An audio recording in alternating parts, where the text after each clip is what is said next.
అదృష్ట రత్నాలయం జ్యువెల్స్ అదృష్ట రత్నం అష్టైశ్వర్యాలకు మహానిలయం. Hi hello నమస్తే, welcome back to our channel. నేను మీ వైషు. జీవితం మీద విరక్తి వచ్చేసిన వాళ్ళు ఎలా ఉంటారు? బేసిక్గా మీమ్స్ వస్తూ ఉంటాయి, వద్దయ్యా నాకు ఈ జీవితం, నేను వెళ్ళిపోతాను, సన్యాసం తీసుకుంటానని చెప్పేసి. బట్ నిజంగా జీవితం మీద విరక్తి వచ్చిన వాళ్ళు ఎలా బిహేవ్ చేస్తారు, వాళ్ళు ఎలా ఉంటారు, వాళ్ళని మనం ఎలా ఫైండ్ అవుట్ చేయొచ్చు? లైక్ ఇంకా అయిపోయింది, వీళ్ళు ఇక్కడితోటి ఈధర్ సన్యాసమైనా తీసుకుంటారు, లేకపోతే అన్ని వదిలేసి వెళ్ళిపోవాలనే ఆలోచనతో అయినా ఉంటారు అని ఎలా అర్థమవుతుంది? ఈ విషయం గురించి మాట్లాడడానికి ఈరోజు నాతో పాటు డాక్టర్ హరీష్ తెనేటి గారు ఉన్నారు. సార్తో మాట్లాడదాం. హలో సార్, నమస్తే. హలో, నమస్తే. ఎలా ఉన్నారు? అంత ఫైన్ అండి, బాగున్నారా? చాలా బాగున్నాను. సో జీవితం మీద విరక్తి రావడం అంటే, ఒక రీసెంట్గా 2 days నుంచి పెంగ్విన్ స్టోరీ ఒకటి చూస్తున్నాము. అది ఎప్పుడో 2007లో వచ్చింది, ఇప్పుడు వైరల్ అవుతుంది. దానికి ఏమైందంటే సగం మంది బ్రేకప్ అయిందని కొంచెం ఫన్నీగా స్టోరీస్ వస్తూ ఉన్నాయి. బట్ నిజంగా జీవితం మీద విరక్తి వస్తే ఇంకేం లేదు, ఇంక నాకంటూ ఎవరు లేరు, నేను చేసేది ఏమి లేదు. కొంతమంది జోగి అంటారు, కొంతమంది భోగి అంటారు. పూర్తిగా కావాలని వదిలేసుకోపోయే వాళ్ళు ఏంటి, అందరూ వదిలేసిన వాళ్ళు ఏంటి అనే డౌట్ ఒకటి. మనకి ఇన్ని రకాల సాంసారిక బంధాలు పెట్టిందే అలాంటి ఆలోచన రాకూడదని.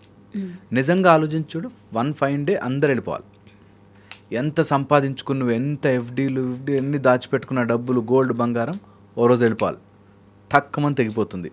ఓకే, ఎందుకు పరిగెడుతున్నాము అనే దాంట్లో వచ్చినప్పుడు దెర్ ఆర్ 3 major images మనము అడ్డు పెట్టుకుంటాం. అని చెప్తా, 3 major images మనం అడ్డు పెట్టుకుని దాని నుంచి బ్రతుకుని లివ్ చేస్తుంటాం. ఫస్ట్ మన ఫిజికల్ రిలేషన్షిప్స్, బాండ్స్, ఇవి mental image and spiritual image. ఈ మూడిటి ద్వారానే మనం బ్రతుకుతాం. ఫర్ ఎగ్జాంపుల్, ఫిజికల్ ఇమేజ్ అంటే నాకు నా పిల్లల కోసం బతుకుతాను, లైఫ్లో నేను డబ్బులు సంపాదించడానికి బతుకుతాను, ఆర్ నేను ఇది సాధించడానికి, జాబ్ తెచ్చుకోవడానికి, డిగ్రీ తెచ్చుకోవడానికి అని ఫిజికల్గా. వేరే ఆ పేపర్ కావాలి, ఆస్తి కావాలి, ల్యాండ్ కావాలి, ఇల్లు కావాలి, ఉంటున్న పేరు, పలుకుబడి, పరపతి అని ఫిజికల్. ఇది సాధించడానికి కొన్ని గెలుపులు, కొన్ని ఓటములు, పంతము అలా తీసుకున్న వాడికి ఒక లైఫ్కి ఒక మీనింగ్ ఉన్నట్టు, అదే నా జీవితం అన్నట్టుగా వెళ్ళిపోతాం. నిజంగా కూడా ఆ పేపర్, డిగ్రీ కాగితం వచ్చినా రాకపోయినా, డబ్బులు వచ్చినా వెళ్ళాల్సిందే. ఓకే, సెకండ్ ఆస్పెక్ట్ వచ్చేసి మన మెంటల్ ఇమేజ్. మన మైండ్లో మనని ఒకళ్ళు ప్రేమిస్తున్నారని, మనని ఒకళ్ళు ఇష్టపడుతున్నారని, మనకేదో మన గురించి ఒక అవగాహన ఉండి ఆ ఇమేజ్ ద్వారా ఆపరేట్ చేస్తుంటాం. Very profound subject. సో స్లోగా ఎక్కించుకుంటే చాలా బాగుంటుంది. ఓకే, సో మెంటల్గా మనం ఒక ఇమేజ్, మనమంటూ మనకు ఒక క్యారెక్టర్ తయారు చేసుకుని ఆ క్యారెక్టర్ సర్వైవల్ కోసం బ్రతుకుతూ ఉంటాం. ఒకవేళ నేను పిరికిగా ఆత్మహత్య చేసుకుంటే నలుగురు ఏమనుకుంటారు, నేను పిరికోండి అనుకుంటారా అనే ఇమేజ్ని కాపాడుకోవడానికైనా పనిచేస్తారు చాలామంది. లైక్ నా పరువు పోతుంది, ఆ పని చేస్తే నేను ఏమైపోతాను అని మనమే ఒక ఇమేజ్ పెట్టుకుని, మన కోసం మనం మెంటల్లీ ఒక పిక్చర్ తయారు చేసుకుని ఆ పిక్చర్ని అందరి మైండ్లో నాటడం పనిలో ఉంటారు. లైక్ నన్ను ఆ రోజు వాడు ఇలా చూశాడండి, నాకు ఎంత చీప్గా చూస్తున్నారో మా వాళ్ళు అని.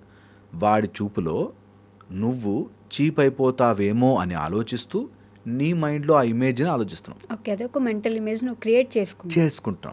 అలా దాన్ని ఫైట్లో ఉన్నవాడు కూడా బ్రతుకు మీద ఆశ ఉంటుంది, బ్రతుకుతాడు. Okay, third the spiritual image, where ఎక్కడో తెలుసు దట్ ఏదో దేవుడు చూస్తాడు, దేవుడు మనకి కనికరిస్తాడు, లేకపోతే ఏదో జన్మలో కర్మ చేశాం కాబట్టి, లేదా నాకు ఏదో పాపమో పుణ్యమో ఏదో జరుగుతోంది. ఈ టైప్లో భగవంతుడు అనే ఒక సృష్టి వేరుంది, ఒక పవర్ వేరుంది, ఈ సృష్టి వేరుంది అని తెలుసుకుని at a broad ground level బ్రతికిన రోజులు మంచిగా బ్రతకాలి, లేకపోతే దాన్ని దాటి ఇంకోలాగా ఏదైనా బ్రతకాలి అనేటట్టు ఈ ఇమేజెస్లో బ్రతుకుతారు. ఎవరికైతే ఈ ఇమేజెస్లో ఇంకా మీనింగ్ కనిపించదో వాడు విరక్తి చెందుతాడు. స్పిరిచువల్ అయినా ఆగిపోతారు అంటుంటారు కదా, అదే లాస్ట్ ఏమో అంటారు కదా. కాదు, అది నిజంగా విముక్తి కోసం వెళ్ళడం వేరు. విరక్తితో ఏంటి లైఫ్, ఏంటిలా అయిపోయింది అనేది రాకుండా చూసుకోవాలి. స్పిరిచువల్ అన్నారు కాబట్టి చెప్తున్నా, ఏదో దేవుడు నాకేదో కనికరిస్తాడు అనుకుని గుడి మెట్లు ఎక్కారు, లేకపోతే మోకాళ్ళ మీద నడిచారు, ఇలా ఏవో మొక్కులు పెట్టుకుని చేస్తారు. అది తీరకపోయేసరికి దేవుడు కూడా నన్ను కనికరించట్లేదు కాబట్టి ఇంకా నా జీవితం వేస్ట్, దేవుడే నా మాట వినట్లేదు. ఈ సినిమాలో లాస్ట్కి మనము చూసారా, దేవుడు విగ్రహం ముందుకు వచ్చి రా దిగిరా అనే పాటలు ఉంటాయన్నమాట. అనగానే దేవుడు నిజంగా లేచి ఉరికొస్తాడేమో అన్నట్టు. అలాగా దేవుడు అనేది ఒక పిక్చరు, అక్కడి నుంచి నా కోరికలు తీరితే మంచి దేవుడు, తీరకపోతే అసలు దేవుడు నన్ను పట్టించుకోవట్లేదు అనే ఒక ఇమాజినేషన్లో ఉంటారు. అది కూడా ఒక ఆస్పెక్ట్. ఓకే. అలాంటి వాళ్ళు విరక్తి చెందే ఛాన్స్ ఎక్కువ ఉంటుంది, విముక్తి రాదు. ఈ బంధాల నుంచి న్యాచురల్గా అలా తెగి పడిపోవడం వేరు. ఓకే, ఎలా అయితే మనకి మృత్యుంజయ మంత్రంలో చెప్తారు, ఉర్వారుకమివ బంధనాన్ మృత్యోర్మృక్షేమామృతాత్ అన్నట్టు, అలాగ తెగిపోవడం వేరు. ఓకే. న్యాచురల్గా మనం లైఫ్ లివ్ చేసి these are all outside అంటించుకున్నదిరా, లోపల దెర్ ఇస్ అన్ అదర్ స్వరూపం విచ్ విల్ గో అని విముక్తి న్యాచురల్గా రావడం వేరు. ఓకే. ఓకే, చాలామంది విరక్తితో నాకు దేవుడు ఏం చేయలే, నేను ఇంత చేశాను, నేను ఇంత మంచివాడిని, నా మంచితనం ఎంత మంచితనం అంటే అనేటట్టుగా లెక్కలు వేసుకునే టైపు, దేవుడు నాకు ఏం చేశాడండి అనే దాంట్లో ఉంటారు. It's also very very bad. Okay, అలాంటి వాళ్ళంతా విరక్తిలో ఉంటారు. దట్ దేవుడితో బిజినెస్ డీలింగ్స్ అలా చేసుకునేవాళ్ళు. ది అదర్ ఆస్పెక్ట్, మనం ఏదైతే మెంటల్ ఇమేజ్ అంటున్నామో, నన్ను ఎవరో గాయపరిచారు, ఆ నొప్పి ఇంకా మానదు, ఇది ద మేజర్ ఆస్పెక్ట్ మనం ఇప్పుడు మాట్లాడుకోవాల్సింది. దట్ ఏదో పెంగ్విన్ ప్రేమలో విఫలమైపోయి వెళ్ళిపోయిందని, అలా చాలామంది ఉన్నారు. నాకు ఎవరో అమ్మాయి నన్ను మోసం చేసింది అని డల్గా కూర్చున్నవాడు, ఒక అబ్బాయి నన్ను ఏదో చీట్ చేశాడని చెప్పి డల్గా, వీళ్ళంతా కూడా ఏదో బిజినెస్లో మోసపోయామని కూర్చున్నవాడు. వీళ్ళంతా వాళ్ళ మైండ్లో ఒక ఇమేజ్ తయారు చేసుకుని, ఆ ఇమేజ్లో నేను మోసపోయాను అనుకుని, ఆ ఇమేజ్ లేదు, ఆ లేని దానికి దెబ్బ తగిలిందనుకుని, ఆ దెబ్బ తగిలిన ఇమేజ్ వల్ల అందరూ నన్ను ఏమనుకుంటున్నారు అనుకుని దాంట్లోంచి ఆపరేట్ చేస్తారు. వీళ్ళని ఎంత కష్టం బయటికి లాగడం తెలుసా, ఎంత హ్యూజ్ కష్టం తెలుసా. లేదురా అట్లాంటిది ఏది అని చెప్పినా నమ్మరు. నీకేం తెలుసు, పరువు తెలిస్తే తెలుస్తుంది అంట. ఐ నో పరువు పోయినప్పుడు బాధ వేస్తుంది, బట్ అది చచ్చిపోయేంత బాధ కాదు. దెబ్బ అనిపిస్తుంది, అరే ఎవరైనా చీట్ చేస్తే ఎందుకు ఇట్లా చేశారు అని అనిపిస్తుంది, but quickly recover, come out of it as much as possible. లేకపోతే విరక్తిలోకి వెళతారు. నిజంగా కూడా మన మెంటల్ ఇమేజ్కి అంత సీన్ ఇవ్వకూడదు. ఆ మెంటల్ ఇమేజ్ అనేది ఇగో ద్వారా చేస్తుంది. సో ఎవరైనా ఈ మెంటల్ ఇమేజ్కి దెబ్బ తగిలిన వాళ్ళు ఎలా అంటారంటే, ఫస్ట్ థింగ్, ఏది కూడా వాళ్ళకి ఎంటర్టైన్మెంట్ ఆర్ మనసుని రంజింపచేసేదిగా ఉండదు. ఏది కూడా వాళ్ళు ఆటల్లోనూ ఆ ఎంటర్టైన్మెంట్ చూడలేరు, నిద్రపోతున్నా కూడా అలసిపోతారు, ఫుల్లీ నిద్రపోతున్నా. సో వాళ్ళకి ఎంతసేపు ఆ ఇమేజ్ దానికి దెబ్బ తగిలింది. నేను ఈ అమ్మాయిని ఇంత ఇష్టపడ్డాను, నన్ను మోసం చేసింది, వీడు ఇంత మంచివాడు అనుకున్నాను, మోసం చేశాడు, ఇందులోనే ఆ ఇమేజ్లోనే ఉండిపోతారు.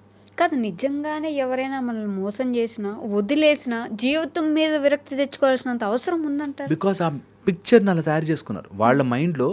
నువ్వు లేకపోతే నేను లేను, నాకు ఇంకొక ఐడియాలజీయే లేదు, నాకంతా నువ్వే, నీ మీద నా లైఫ్ అంతా ఇన్వెస్ట్ చేసేసాను. ఆ మొత్తం లైఫ్లో అదొక పార్ట్ కదా. ఆ ఒక్క ఆలోచన రాదు. ఇప్పుడు normal mind where you have good dopamine, serotonin, DHT ఇట్లాంటివి నార్మల్గా ఉన్న మైండ్, ఇది ఒక పార్ట్, అవును బాధ ఉంది but I have to move on అని తెలుస్తుంది. ఎవరైతే దాని లోపల టూ మచ్గా ఉండిపోయి they lose their dopamine, serotonin and chemical imbalance అయిపోతుందో, వాళ్ళకి అదంతా కాదు, ఇదే ప్రాబ్లము, ఇది సాల్వ్ అయితేనే కానీ నేను సాల్వ్ కాలేను అనే దాంట్లోకి వెళ్ళిపోతారు. అండ్ వాళ్ళకి బిగ్ పిక్చర్ కనిపించదు. అరే this so much to it. ఈ ప్రపంచం మొత్తంలో 140 బిలియన్ పాపులేషన్ ఉన్నారా, 4 బిలియన్ పాపులేషన్ ఉన్నారు, ఎవరు ఎంతమంది ఉన్నారు కదా మనుషులు, అందరినీ ప్రేమించుకోవచ్చు కదరా అనే దాన్ని రారు. They will stay in that decision because of the chemical imbalance. Okay, విరక్తి చెంది ఒకసారి దాంట్లోకి వెళ్ళిపోయాక, the worst problem is they are highly intellectually answering themselves. వాళ్ళు చాలా తెలివి, వాళ్ళ లాజిక్ ఎంత లాజిక్ ఉంటుందంటే, అందుకే depression is a logical brain problem అంటారు. డిప్రెషన్ వచ్చిన వాళ్ళకి చాలా లాజికల్లీ స్ట్రాంగ్ అనిపిస్తారు వాళ్ళకి, అసలు మనం ఆన్సర్ చేయలేం, లాజికల్గా కరెక్ట్ ఉంటారు. అలా మోసం చేయొచ్చా మరి అన్నాం అనుకో, మోసం చేయడం కరెక్ట్ అని కాదు, వాళ్ళ లాజికల్లీ కరెక్టే, కానీ నువ్వు బాధపడడం అవసరం లేదు అంటే ఎక్కదు. So that's the whole issue.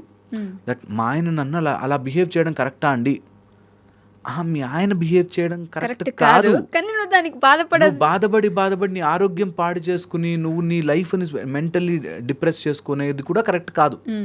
ఈ మోసపోయాము లేదంటే వదిలేశారనే వాళ్ళకంటే, మేమిద్దరం ప్రేమించుకున్నాం, మేము మంచి ప్రేమలో ఉన్నప్పుడు అమ్మాయి చచ్చిపోయింది, సమ్ ఏదో హెల్త్ ఇష్యూనో ఏదో వచ్చి చనిపోయింది.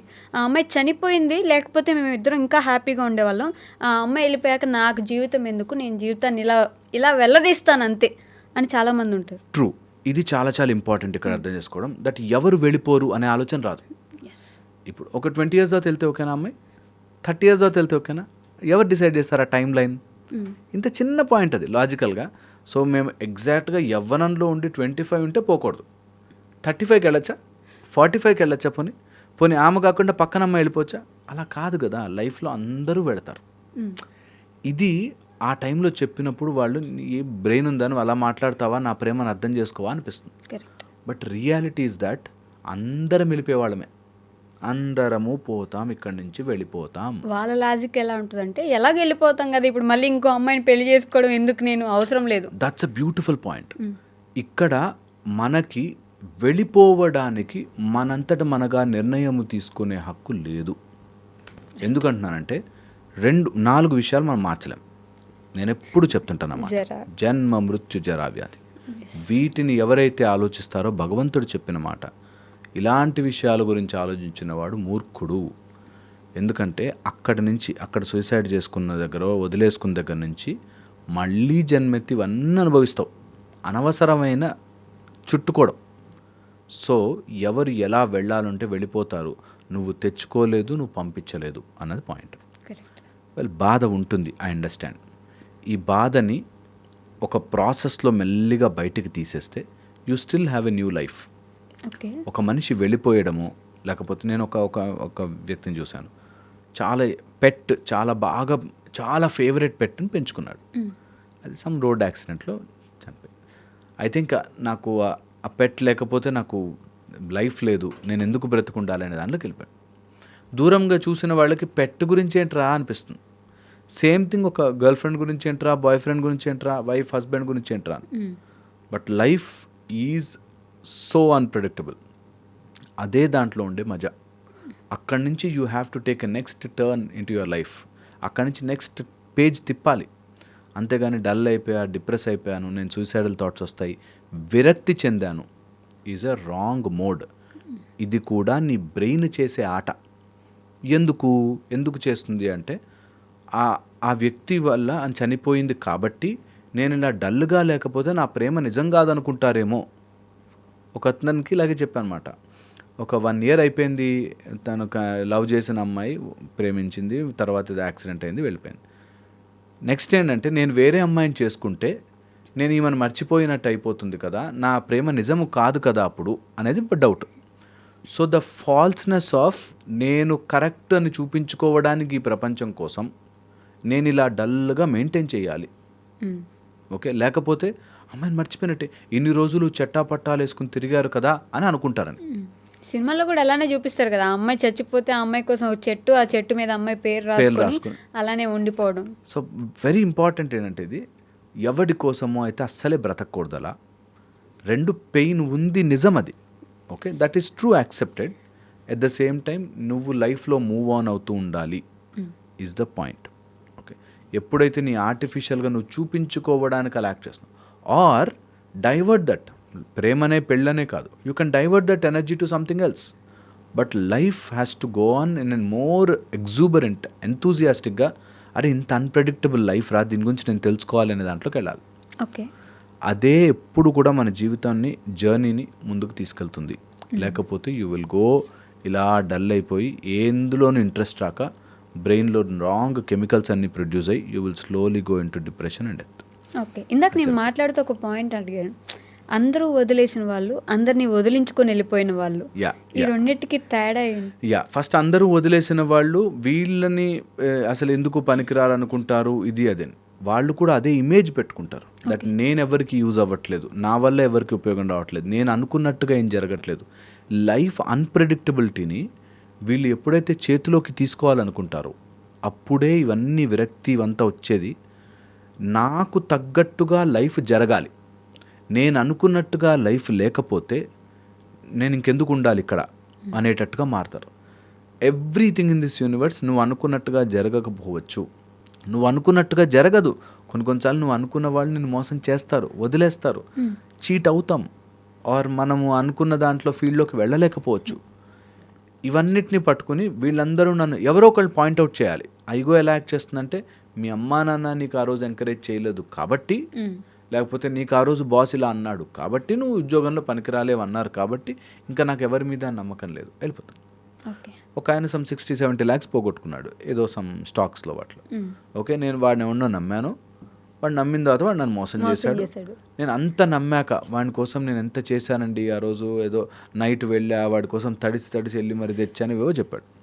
సో పాయింట్ ఈస్ 60-70 లక్షలు పోయాయి. నేను అనుకున్నట్టుగా జరగకపోవచ్చు. ఒకడు కన్నింగ్ ఫెలో ఉంటాడు, ఒక అడవిలో ఒక నక్క ఉంటుంది, ఒక జింక ఉంటుంది, అందరూ ఉంటారు, నాకు ఎక్కువగా నక్కలు కనిపించాయేమో అని అర్థం చేసుకోకుండా ఇంకా నా లైఫ్కి మీనింగ్ లేదు, ఇంత నమ్మాక కూడా మోసం చేస్తే నేను ఎవరి కోసం బ్రతకాలి, ఈ టైప్లో. సో ఆల్వేస్ అంటున్నా, సూసైడ్కి నీ ఈగో అడ్డొస్తుంటుంది. దట్ నేను పిచ్చోడిని అయ్యాను, నేను మోసపోయాను, నేను ఇంక నుంచి డెవలప్ అవ్వాలి అని ఆలోచన రానివ్వదు. నేను మోసపోవడానికి గల కారణం వాళ్ళ కఠోరమైన హృదయం అని వాళ్ళ మీద వేయాల్సిందే. సో ఇది ఆ టైంలో చెప్తే వాళ్ళకి చాలా గుచ్చుకున్నట్టు ఉంటుంది. నువ్వు ఎలాంటి కౌన్సిలర్ రా అంటారు, బట్ నిజం అదే. ఎంత తిప్పినా ఎంత చుట్టూ తిప్పినా నువ్వు ఓడిపోయావు, గెలవాలి, దట్ ఈస్ ఇట్. నువ్వు గెలవడం చేత కావట్లేదు, వరీ అవ్వద్దు. There is no place for worry or అక్కడ డిప్రెషన్కి డల్నెస్కి ప్లేసే లేదు. నిజంగానే నేను ఒక బిజినెస్ స్టార్ట్ చేసా, ఆ బిజినెస్ నాకు అర్థం కాలే, ఓడిపోయా, సో వాట్. ఒక అబ్బాయికి చదువు తీసుకున్నాడు, ఏదో మార్కులు రాలేదు, నేను సివిల్స్కో దేనికో ప్రిపేర్ అని రాలేదు, సూసైడ్ చేసుకుంటా అంటాడు. You are not made for civils, so what, so what will happen. అది వాళ్ళకి అర్థం కాదు.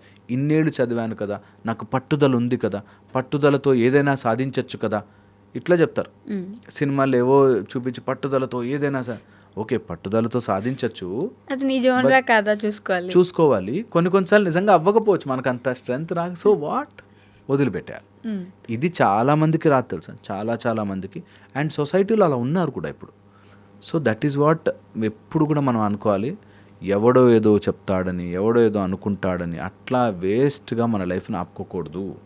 నీకు ఇందులో నచ్చలే, ఈ ఫీల్డ్ పోలే, విరక్తి వచ్చింది, ఇంకో సైడ్కి వెళ్ళి. సో ఎవరైతే మనము వదిలేద్దాం అనుకుంటామో అది అబ్సల్యూట్ ఈగో.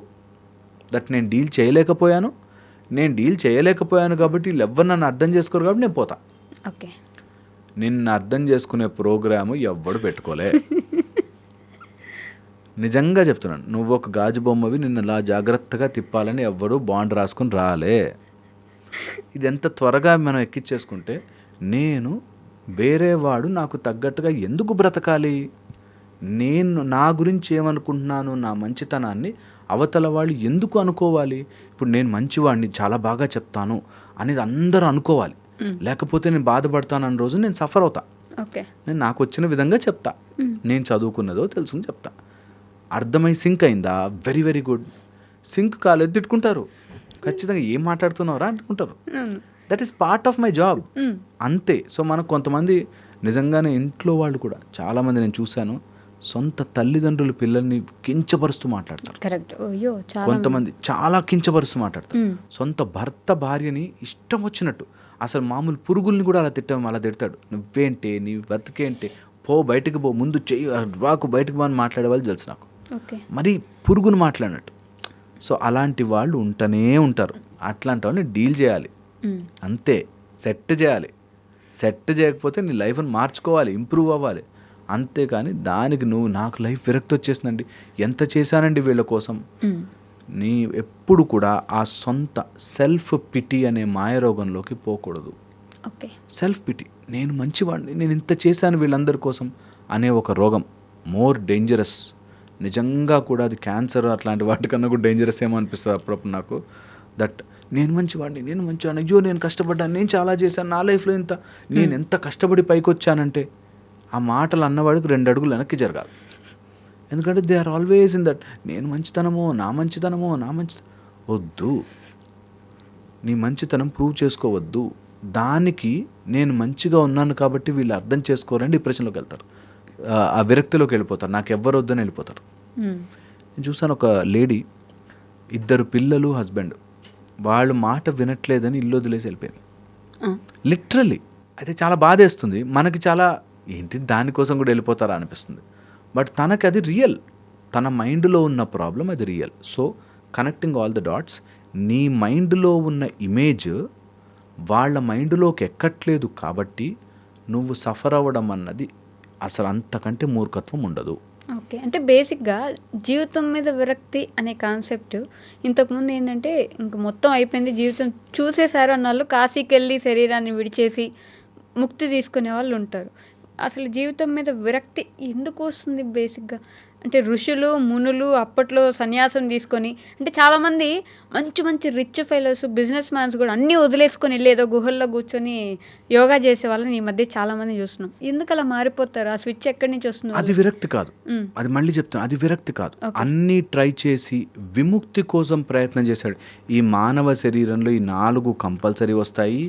ఈ రోగిష్టి శరీరములతోనో లేకపోతే ఈ మళ్ళీ మళ్ళీ జన్మ అనే సైకిల్ నుంచి నేను విముక్తి పొందాలి. దాన్ని నేను సాధనాపూర్వకంగా తెలుసుకుని నేర్చుకోవాలి. ఇక్కడ సంపాదించాల్సినవి చేయాల్సినవి చేసేసాను. I want to move ahead. ఇది కంపల్సరీ మనకుంది. ఓకే. ఓకే. చతుర్విధ పురుషార్థాల్లో ధర్మ అర్థ కామ మోక్షము కోసం నువ్వు ప్రయత్నము చెయ్యాలి.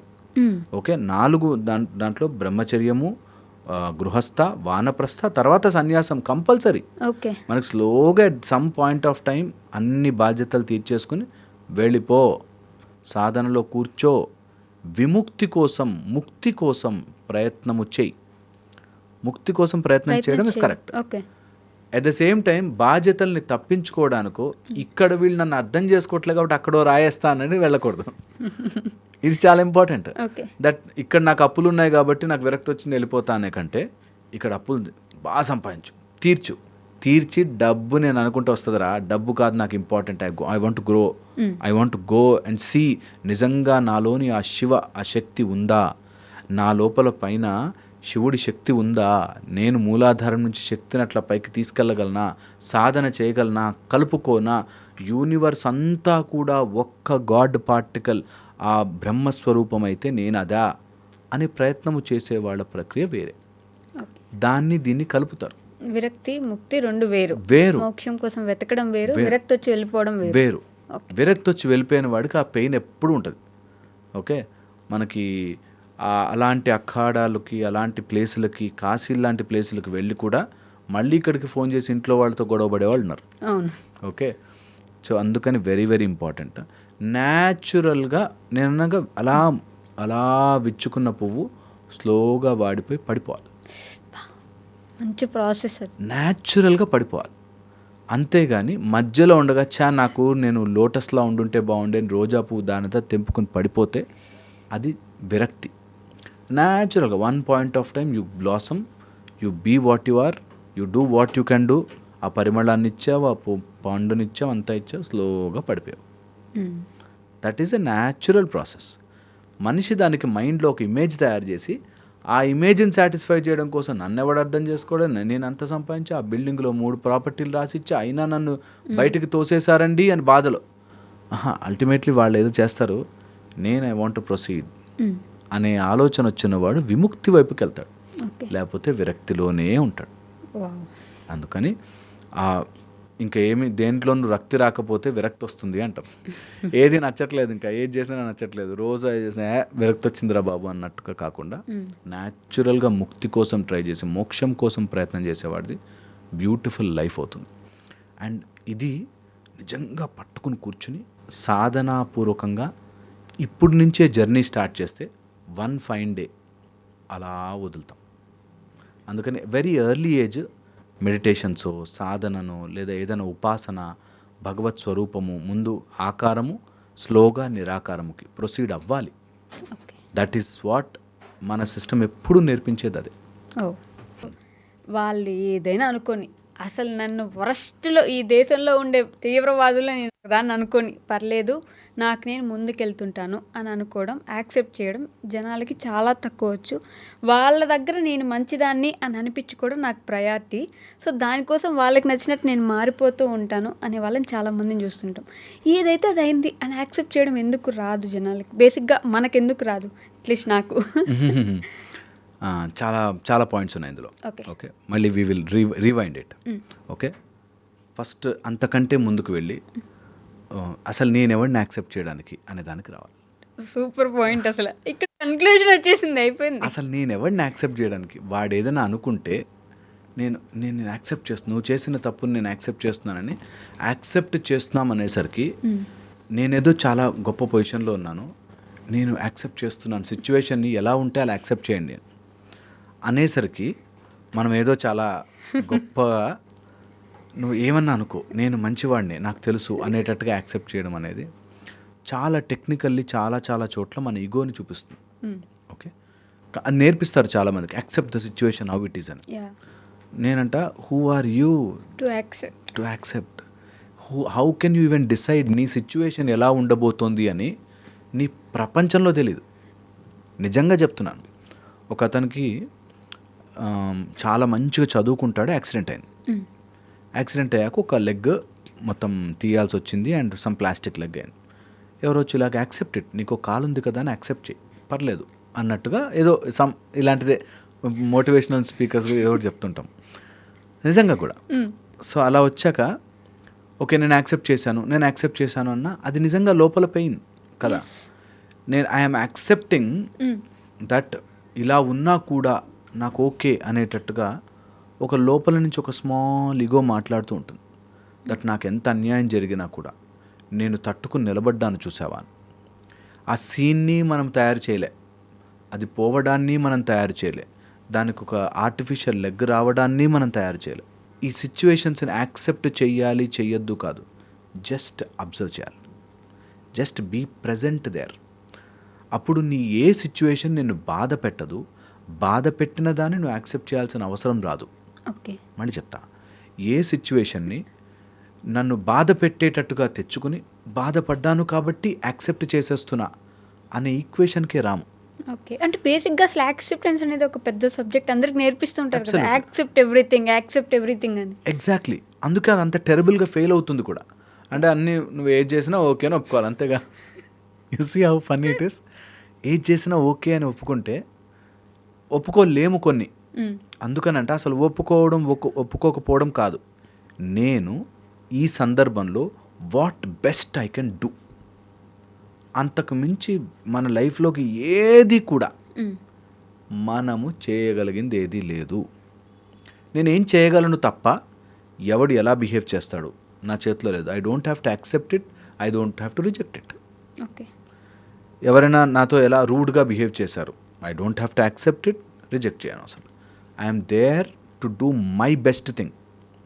సందర్భం వచ్చింది కాబట్టి నేను యాక్సెప్ట్ చేస్తాను, నా మొగుడు ఇంతే నేను యాక్సెప్ట్ చేస్తాను అనే దానికంటే నేను యాక్సెప్ట్ రిజెక్ట్ కాదు, what I can do here, నేనేం చేయగలను ఇక్కడ. మా ఆయన నన్ను రోజు ఒక తాగేసి వచ్చి కొడతాడు అనేదని ఉందనుకో సీన్, సరే నా లైఫ్లో ఇంతే అని యాక్సెప్ట్ చేయడం కంటే ఓకే నేనేం చేయొచ్చు, పాయింట్స్, ఇందులో నాకేం సూట్ అవుతుంది, పాయింట్స్, దాన్ని నేను ఎలా ఇంప్లిమెంట్ చేయొచ్చు, పాయింట్స్, ఫినిష్. అంటే ఇట్లా డైలాగ్ కూడా చెప్తారు కదా, మీ టైం వచ్చింది మీరు కొట్టారు మేము యాక్సెప్ట్ చేసాం, మా టైం వస్తుంది మేము తిరిగి కొడతాం అప్పుడు యాక్సెప్ట్ చేయడానికి రెడీగా ఉండండి. సో అది ఎక్కడ యాక్సెప్ట్ అయింది, అదంతా రివెంజ్ అయింది, ఛాలెంజ్ అయింది. ఓకే కదా, యాక్సెప్టెన్స్ ఇస్ కంప్లీట్గా లోపల నుంచి నేను ఒప్పుకున్నాను అని చెప్తున్నానండి, లోపల ఎక్కడో ఈగో నువ్వు చేయలేదు కానీ సర్లే వాళ్ళ కోసం ఒప్పుకుందాం అనేటట్టుగా ఆపుతుంది. ఓకే, నేను చెప్పేది నిజంగా ప్రొఫౌండ్, దట్ చాలా మందికి ఎక్కదు. ego acceptance game. చేయకపోతే ఈగో గేమ్, యాక్సెప్ట్ చేయట్లే అనేది ఆర్ యాక్సెప్టెన్స్ అనేది చాలా గొప్పది అని చాలామంది నాతో నా కొలీగ్స్ నాతో ఎవరైతే మోటివేషనల్స్ ఆర్ సైకాలజిస్టులు వీళ్ళే డిఫెండ్ చేస్తారు. దట్ యాక్సెప్టెన్స్ చేయకపోతే ఎలా, ఉన్న సిచ్యువేషన్ని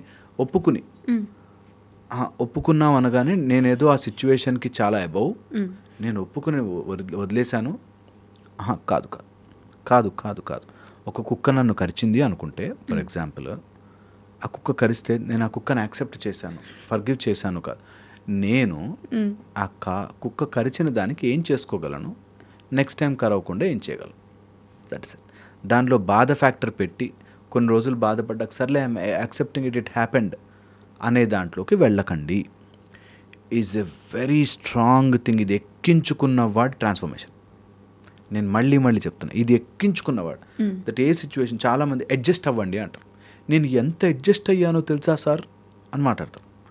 నువ్వు అడ్జస్ట్ అవుతున్నా అనగానే నేను చాలా అసలు నన్ను నేను చంపుకుని బతుకుతున్నాను, ఇన్ని రోజులు నేను అడ్జస్ట్ అయ్యాను కదా, నువ్వు అడ్జస్ట్ అవ్వవా అని వచ్చేస్తుంది. వన్ ఫైన్ డే అది వస్తుంది. ఓకే. అలాగే సేమ్ యాక్సెప్టెన్స్లో ఎన్నని యాక్సెప్ట్ చేస్తాం సార్ అని వస్తుంది. కానీ మీరే చెప్తారు కదా, జన్మ, మృత్యు, జర, వ్యాధి వీటిని ఎవరు కంట్రోల్ చేయలేరు, వాటిని ఎలా ఉన్నాయో అలా యాక్సెప్ట్ చేయండి. యాక్సెప్ట్ చేయమంటలే, అవి అలాగే ఉంటాయి. నువ్వు యాక్సెప్ట్ చేసినా చేయకపోయినా, ఓకే, నువ్వు చేసినా చెయ్యకపోయినా, ఎవరి కుటుంబంలో పుట్టావు చెప్పాలి. నువ్వు హౌ డూ ఈరోజు మా అమ్మ నాన్న నేను యాక్సెప్ట్ చేస్తున్నానంటే డోంట్ హ్యావ్ టు. అంటే నాకు ఏదైనా జబ్బు వచ్చింది, నేను దానికోసం యాక్సెప్ట్ చేయకుండా నాకు వచ్చేసింది ఎందుకు అనుకోవాలి వచ్చేసిందని ఇంకా అలా అనుకుని యాక్సెప్ట్ చేసేసాను తగ్గిపోయిందా? ఫస్ట్ ఫైట్ చేయడం ఆపుతుంది అని చెప్తారు. ఓకే, ఫస్ట్ అయ్యో నాకెందుకు వచ్చింది అనే ఫైట్ చేయడం ఆపుతుందని. Okay, I accepted, I got it, ఇప్పుడు ఏం చేయొచ్చు అనే దాంట్లోకి వెళ్తారు. అందుకని నేను ఆ స్టెప్ ముందు ఎలిమినేట్ చేసేసి డైరెక్ట్ చెప్పేస్తున్నా. దట్ నువ్వు మళ్ళీ యాక్సెప్ట్ చేసి సర్లే ఇంకా నాకు ఇలాంటి మొగుడే దొరికాడు, నాకు ఇలాంటి రోగమే వచ్చింది అని యాక్సెప్ట్ చేసే కంటే I will move ahead and think what I can do to save my self. దీన్ని మేము కొన్ని చోట్ల అసలు తెగని ప్రాబ్లమ్స్ ఉంటాయి, వాటికి ఓన్లీ పాలియేటివ్ కేర్ అంటాం. అప్పటికప్పుడు నొప్పి తగ్గాలంటే నొప్పి ట్యాబ్లెట్లు, ఫీవర్ తగ్గాలంటే ఫీవర్, అలా సిమ్టమాటిక్గా ట్రీట్మెంట్ చేయడం. అలాగే రియల్ లైఫ్లో కూడా కొన్ని ప్రాబ్లమ్స్ మన లైఫ్లోకి వచ్చేస్తాయి, వాటికి ఆ సిమ్టమ్స్ వచ్చిన రోజున ట్రీట్మెంట్ చేసుకుని ముందుకెళ్ళిపోవాలి. You are not accepting it, you are not rejecting it, you are above that stage. Okay, where లైఫ్లో వస్తూనే ఉంటాయి మనం యాక్సెప్ట్ చేసుకుంటూ వాటన్నిటిని ఫర్గివ్ చేసుకుంటూ టైం లేదు అన్నది చాలా అబౌవ్ అండ్ ప్రొఫౌండ్ మనకి నేర్పించిన విద్యలు అవి. ఇప్పుడు ఆ వెస్ట్ నుంచి హాఫ్ నాలెడ్జ్తో ఎత్తుకొచ్చినవంతా ఈ యాక్సెప్టెన్సెస్, సెల్ఫ్ లవ్, ఇవన్నీ అక్కడ హాఫ్ నాలెడ్జ్తో వెస్ట్ నుంచి ఎత్తుకొచ్చింది. హాఫ్ నాలెడ్జ్ అంటున్నా, మళ్ళీ అందులో చాలా గొప్పవాళ్ళు చెప్పేవాళ్ళు, ప్రాపర్గా చెప్పేవాళ్ళు ఉన్నారు. హాఫ్తో ఎత్తుకొచ్చుకుని ఇక్కడ ఇవన్నీ యాక్సెప్ట్ చేయాలి, సెల్ఫ్ లవ్ చేసుకోవాలి, ఈ టైప్లో హాఫ్. నేనంటాను నువ్వు you don't have to love yourself, hate yourself. అలాగే you don't have to accept anything or reject anything. నీ లైఫ్లోకి ఏది వచ్చినా, అద్భుతమైన విషయాలు నీ లైఫ్లోకి జరుగుతున్నాయి అనుకో, ఐఎమ్ యాక్సెప్టింగ్ దిస్ అద్భుతమైన విషయం అనుకో. బాధపడ్డప్పుడే మనం యాక్సెప్ట్ చేస్తుంటాం. See the difference there. అందుకని don't try to accept something so that you feel ఈగోయిస్టిక్గా నేను దాన్ని ఒప్పుకున్నాను, నా లైఫ్లోకి వచ్చిందా, నా అవసరం లేదు. ఓకే, ఇది ట్రూ టు ద కోర్. నాకు ఈ మాట అయితే అందరికి మైండ్లోకి ఎక్కిచ్చేసేయాలి ఉంది. బట్ అందరూ దాన్ని చాలా గొప్పగా తీసుకుంటారు, నేను యాక్సెప్ట్ చేశాను ఆ సిచ్యువేషన్. అయ్యో నాది చాలా మంది చెప్తారు అలా. నేను చెప్తున్నా కదా, నాతో కౌన్సిలర్స్ వీళ్ళు ఫైట్ చేస్తారు నాతో, నువ్వు అలా చెప్పక, అసలు అది రాంగ్, మీకు తెలియదు నీకు. నేను చాలా మందిని చూసాను రిజెక్ట్ చేస్తారు, నా ఐడియాని రిజెక్ట్ చేస్తారు. నేనంటే ఎనీథింగ్ ఈజ్ ఐడియా, మీది యాక్సెప్టెన్స్ ఈజ్ అన్ ఐడియా అన్నప్పుడు నాది కూడా ఐడియా కదా. సో నా ఐడియా ఒకసారి ట్రై చేసి చూడండి.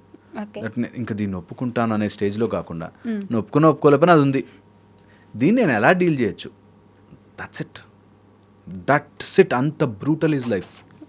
నువ్వు ఒప్పుకున్నా ఒప్పుకోకపోయినా టక్ మంది తెగిపోతుంది ఓ రోజు బంధం. మరి అంత భయంకరంగా థింక్ చేయాలంటే కూడా గట్స్ ఉండాలి కదా. థింక్ చేస్తున్నాం కాబట్టి ప్రాబ్లం అంతా. ఓకే, థింక్ అంత టైం వేస్ట్ చేయద్దు వాటి మీద అంటున్నా. ఎప్పుడైనా సరే మన ఏదైనా ఖర్చింది, పాము కాటేసింది, వారు ఎవరన్నా మన వదిలేశారు, ఎవరైనా చనిపోయారు, I am no one to accept it. That's the life flow. అందులో నేను సెపరేట్గా కూర్చొని యాక్సెప్ట్ చేయాల్సిన పని లేదు. వెరీ ప్రొఫౌండ్ కూర్చొని చాలాసేపు థింక్ చేయండి. చాలా గొడవ చేసుకుంటారు. Acceptance is a big thing, big reality అని చెప్పి ఈ మధ్య ట్రూ చాలా పెద్ద యుద్ధమే జరుగుతుందని. చేయండి మీరంతా, ఎవరైతే యాక్సెప్ట్ చేస్తున్నారో వెరీ వెరీ గుడ్, యాక్సెప్ట్ చేయండి. ఒక్కసారి నా స్టేజ్కి వచ్చి నా మాట కూడా యాక్సెప్ట్ చేసి చూడండి. మీ మాట కూడా యాక్సెప్ట్ చేసి ఒక్కసారి అబ్జర్వ్ చేయండి. That I don't have to accept anything. నేను దాన్ని ఒప్పుకోని అవసరం లేదు. It is there, that's life. దాన్ని నేను ఎందుకు ఫైట్ చేయాలి, ఎందుకు దాన్ని బాధగా తీసుకోవాలి? బాధగా తీసుకున్న దాన్ని నా లోపల ఉంచుకుని దాన్ని ఏదో మనం అప్రిషియేట్ చేసి ఓకే నేను ఒప్పుకున్నానులే అనే దానికి ఎందుకు వెళ్ళాలి? I will rather search for a solution రాకపోతే మారుస్తా ప్యాటర్న్. ఎందుకంటున్నాను అంటే, ఒక్కసారి యాక్సెప్ట్ చేయగానే నీ మైండ్లో ఒక ప్యాటర్న్ పడిపోతుంది. And you will feel like నేను త్యాగం చేసి అదేదో చేశాను, నేను వీళ్ళందరినీ ఇంకా ఒప్పుకున్నానండి, ఆయన మారడని నాకు తెలిసిపోయింది, ఒప్పుకున్నాను, ఐ హ్యావ్ యాక్సెప్టెడ్ ఇట్ అంది ఒక. అండ్ ఎవ్రీడే ఒక 25 times అనే ఇంకా నువ్వు మారవు అని గొడవ పెట్టుకుంటారు. ఒప్పుకున్నట్టు ఎక్కడ అవుతుంది అది? ప్రాక్టికల్గా that's the whole issue. So so ఎవరైనా ఇది ఫాలో అవుతున్న వాళ్ళు, చూస్తున్న వాళ్ళు, అట్లీస్ట్ వీడు చెప్పిన దాంట్లో ఏమన్నా పాయింట్ తగులుతుంది అనిపిస్తే ట్రై చేయాలి. ఓకే. ఒక్కసారి ట్రై చేసిన వాడు టచ్ బూమ్ ప్రొఫలాక్టిక్గా భలే పనిచేస్తుంది. దట్ నేను ఈరోజు నుంచి లైఫ్ని యాజ్ ఇట్ ఈస్ చూస్తా. నేను ఒప్పుకోను, రిజెక్ట్ చేయను, యాజ్ ఇట్ ఈస్. ఎవరైనా నన్ను పొగిడినా కూడా ఐ విల్ సీ, ఎవరైనా తిట్టినా కూడా ఐ విల్ సీ. నేను I'm not accepting, I'm not rejecting. వాడేవాడు నన్ను తిట్టడానికి అని రిజెక్ట్ చేయట్లేదు, ఐఎమ్ సీయింగ్ ఇట్. అవునా, తిట్టిన దాంట్లో ఏమైనా ఉందా నాకు యూజ్ అయ్యేది? పొగిడాడు అయినా కూడా పొగిడిన దాంట్లో వాడికి ఏమైనా యూజ్ ఉందా, నాకేమైనా యూజ్ ఉందా చెక్ చేసుకోవాలి. నిజమే, సత్యమే నేను చెప్పేది. నిజంగా మన విజ్ఞానం అంత స్ట్రాంగ్గా పనిచేసింది ఎప్పుడు కూడా. So better don't get in to that acceptance, rejection అనే దాంట్లోకి వెళ్ళొద్దు. ఆల్వేస్ సెల్ఫ్ ఎఫిషియన్సీ ఇంప్రూవ్ చేసుకోవాలి. ఉన్న సిచ్యువేషన్ని యాజ్ ఇట్ ఈస్ చూడడం రావాలి. చూసిన రోజున మనకి లైఫ్ ఆప్షన్స్ ఈజీ అయిపోతాయి. దీన్ని ఏం చేయొచ్చు, నేను మా అత్త నాతో బ్యాడ్గా డీల్ చేస్తుంది, లేకపోతే నా కోడలు ఇట్లా చేసింది, లేకపోతే నా కొడుకు ఇట్లా చేశాడు, girlfriend, boyfriend, family, డబ్బులు, ఏదైనా సరే నేనేం చేయొచ్చు? ఓకే. ఏం చెయ్యొచ్చు? I'm not accepting, I'm not rejecting. What I can do this moment నా బెస్ట్ నాలెడ్జ్లో. ఓకే. That's profound. నేను చెప్పేది beautiful. Please use it, please use it. ఎవరైనా సరే సిచ్యువేషన్తో కూర్చోండి, దాంతో కళ్ళలో కళ్ళు పెట్టి మాట్లాడండి. ఎనీ ప్రాబ్లం చెప్తున్నా, కరుడు గట్టిన నార్సిస్టిక్ని డీల్ చేస్తున్నా సరే, నువ్వు you deal with any kind of people. ఫస్ట్లో అన్నట్టు నన్ను టెర్రరిస్ట్ అనుకున్నా సరే, నేను నాలాగా నేను ఉంటాను. No no no no no, అవన్నీ ర్యాండమ్. అది నేనంటున్నా, ఇప్పుడు ఈ సందర్భంలో నేను ఏం చెయ్యగలను. ఓకే. ఓకే, చాలామంది ఇది కూడా మనం ఒక టాపిక్ చేద్దాం. దట్ నీలాగా నువ్వు ఉండు, నీలాగా నువ్వు అంటారు. అది డెఫినెట్లీ మాట్లాడుకోవాలి. అసలు ఎవరికి నాలాగా నేను ఉండాలి అంటే, నాలాగా అంటే ఏంటో తెలియాలి. ఓకే, సో అది ప్రొఫౌండ్గా మనం దాని గురించి చాలా డీటెయిల్డ్గా I want this to go in to people, so that ఎవరైనా థెరపీలాగా కూర్చుని ఏంటి ఏంటి ఏంటి అని నన్ను నేను కరెక్ట్ చేసుకోవాలి. లోపల ఆ ఈగోకి పట్టిన మట్టంతా దులుపుకోవాలంటే they should sit with these thoughts. Okay. I'm just నేను ఒక పెద్ద సముద్రంలో కొట్టుకుపోతున్న ఒక ఆకు లాంటి వాడిని, అలల్లో కొట్టుకుపోతుంది. నేను దాన్ని ఆపాలని ట్రై చేయట్లేదు, దానిలో మునిగిపోవాలని వెళ్ళట్లేదు. అలా తేలుకుంటూ వెళ్ళాలి life. It will be difficult, but please చేయండి. మీరు అడ్జస్ట్ అవుతున్నా అని ఫీలింగ్లోను, యాక్సెప్ట్ చేస్తున్నా అని ఫీలింగ్లోను, ఫర్గివ్ చేసేస్తున్నా అని ఫీలింగ్లోను ఎక్కువ రోజులు బ్రతకలేరు. ఓకే. ఇది నిజం నిజం నిజం. నేను మాట్లాడేది సత్యం. ప్లీజ్ ఓపెన్ మైండ్తో వింటే తెలుస్తుంది. Thank you. హోప్ ఇది ఎక్కాలి. And for more videos, Please subscribe to iDream. Please subscribe to iDream. Please subscribe iDream. And please subscribe to iDream. For more videos, subscribe to iDream. please like, share and subscribe to the channel. Congratulations, iDream. Subscribe to iDream. Subscribe to iDream. So subscribe to iDream Media. iDream ki iDream team andarki huge congratulations. Please subscribe iDream Media. Please subscribe to iDream. Subscribe iDream. Please subscribe to iDream. iDream అంటే నా కళల ఛానల్ను subscribe చేసుకున్న నోరు తిరుగుతలేదు, మీరైతే గంట గుర్తు కొట్టండి. For more such videos, please subscribe to iDream. Subscribe to iDream. Please subscribe to iDream. Please subscribe iDream Media. Please do subscribe to iDream. Please subscribe to iDream Media. For best entertainment and information, please subscribe iDream. And don't forget to subscribe to iDream.